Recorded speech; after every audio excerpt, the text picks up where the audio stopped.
Hello students, chapter 7 triangle, class 9 का 5th question. Line L is the bisector of an angle A bisector दे रखा है ए का। जैसे ये ए एंगल है ना, तो इसका बाइसेक्टर दे रखा है, यानी ये दोनों एंगल जो हैं इक्वल इक्वल पार्ट्स में डिवाइड हो गए। बाइसेक्टर का मतलब ही ये होता है कि 2 इक्वल पार्ट्स में डिवाइड।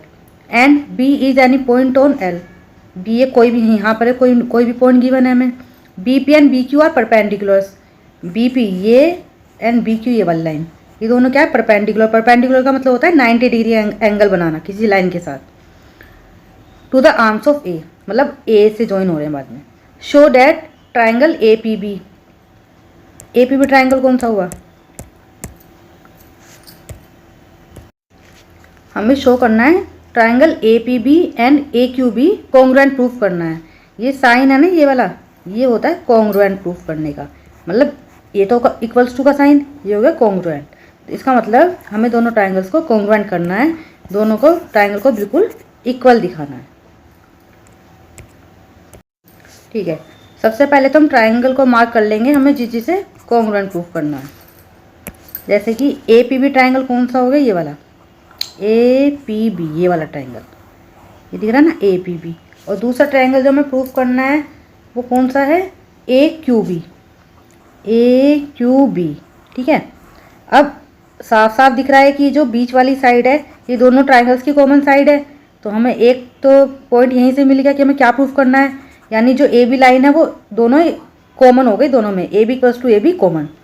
सेकेंड हमें क्या गिवन था, ये एंगल 90 डिग्री के जो परपेंडिकुलर एंगल से, ये दोनों इक्वल है, जो कि 90 डिग्री के हैं दोनों, और ये क्वेश्चन में गिवन है कि परपेंडिकुलर है गिवन, तो इसका मतलब ये भी 90 का हो गया। अब थर्ड क्या प्रूव करें हम, थर्ड हमें स्टार्टिंग में दिया हुआ था L is the bisector of an angle A. L जो है एंगल ए का बाइसेक्टर है, इसका मतलब ये दोनों एंगल भी इक्वल है। बाइसेक्टर, ये लाइन अगर बाइसेक्टर है तो ये दोनों एंगल भी इक्वल है। तो यानी हमें तीनों चीज़ें मिल गई हैं कॉन्ग्रुएंट करने के लिए। स्टार्ट करते हैं क्वेश्चन।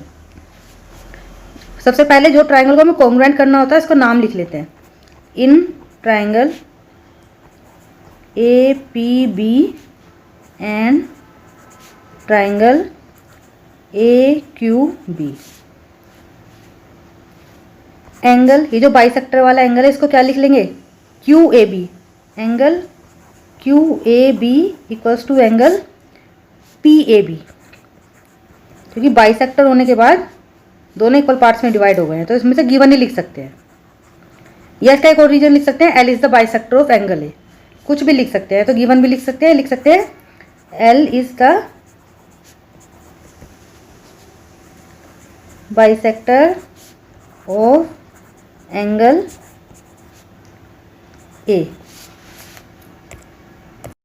ठीक है, तो ये हो गया हमारा फर्स्ट पॉइंट। अब सेकंड क्या है, A B equals to A B common. मैंने बताया था दोनों, ये जो ए बी है दोनों ट्राइंगल्स का पार्ट हो रही है, तो ए बी और ए बी कॉमन। और थर्ड क्या है, angles, angle Q equals to P भी लिख सकते हैं या पूरा लिखेंगे, या angle Q equals to P लिख देते हैं। Angle Q equals to P, reason हो गया ईच 90। ओके, अब देखते हैं यहाँ पे रूल कौन सा लगा है कॉन्ग्रुएंट करने के लिए, ये समझते हैं। हमने ये एंगल लिया है, ये साइड ली है, ये एंगल लिया है, तो एंगल एंगल साइड लग रहा है यहाँ पे, एंगल साइड। बट यहाँ पे आर एच एस क्यों नहीं लगा, again same question. R H S लगता है राइट एंगल ट्राइंगल में, तो ये राइट एंगल ट्राइंगल तो है, ये क्यों नहीं लगा। हाइपोटेनस भी हमने यूज़ किया है, बट हमने कोई साइड यूज़ नहीं की है, हमने दो एंगल यूज़ किए यहाँ पे, एक तो राइट एंगल तो यूज़ किया है, साथ में एक अदर एंगल यूज़ किया है, इसलिए ये वाला यहाँ पर रूल्स लगेगा एस, एंगल साइड। कौन सा रूल लगेगा, एंगल साइड। इसी में बच्चे सबसे ज़्यादा कंफ्यूज होते हैं। तब ये दोनों ट्राइंगल्स क्या हो गए हैं, कॉन्ग्रुएंट। दोनों ट्राइंगल जो गिवन ट्राइंगल्स थे वो क्या हो चुके हैं, congruent. Triangle A P B congruent triangle A Q B, और रीजन क्या हुआ, बाय ए एस। ठीक है, अब सेकंड पार्ट देखते हैं इसका। सेकंड पार्ट में क्या बोल रहा है, B P equals to B Q. B P को बी क्यू के इक्वल दिखाना है। तो ये बी पी किसका पार्ट है? ट्राइंगल ए पी बी का, जो हमने कॉन्ग्रुएंट किया है ये ऊपर जो गिवन है। और बी क्यू किसका पार्ट है? इस ट्राइंगल का।